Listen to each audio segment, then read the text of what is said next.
Namaste and welcome. I am Pratim Ranjan Bose and you are listening to my podcast, Perspective. In today's episode, I will share my views on why India should give competition a chance in coastal shipping to ensure better logistics efficiency. A series of broad spectrum policy reforms and unprecedented attention to project implementation have transformed the Indian economy over the last decade. The most visible proof of this change is evident in infrastructure creation. Coastal shipping remained an aberration to this rule. For a country with 7,500 km long coastline, shipping contributes barely 7% of the domestic cargo mix, as against 49% in China, 34% in Japan, and 38% in EU27. Theoretically, coastal shipping should be highly competitive, as fuel consumption is 15% of road and 54% of rail. However, in India, shipping tariff is not competitive due to lack of cargo. And since tariff is not competitive, there is less cargo.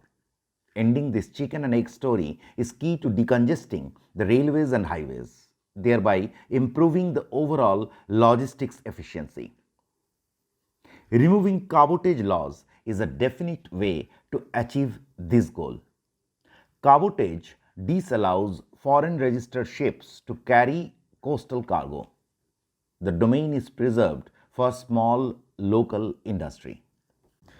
With less than 1,500 ships registered in the country, the Indian shipping industry is ranked 18th or 19th globally. On top of that, it is dominated by the state-owned Shipping Corporation of India and privately held Great Eastern Shipping. The small size of the industry and limited players should make reforms a cakewalk.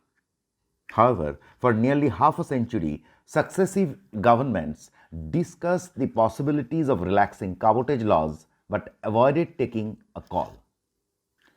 The failure is mysterious but politics agnostic. The Congress led UPA government of Manmohan Singh tried hard to liberalize coastal shipping. The Commerce Ministry was keen. Files moved back and forth at great speed for nearly 4 years between 2006 and 2010.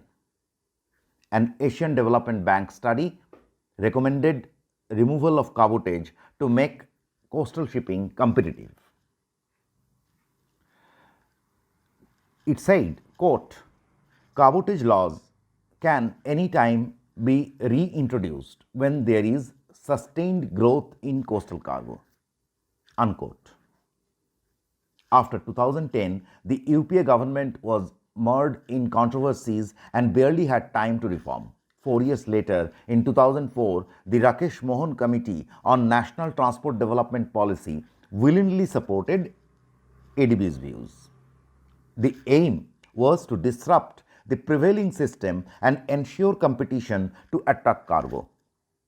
Once the sector catches fancy of users and more local ships are lined up, the movement of foreign flag vessels may be restricted.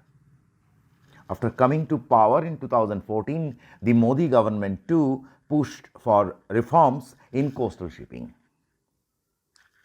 As shipping minister during the first term of the government, Nitin Gadkari batted for removal of cabotage.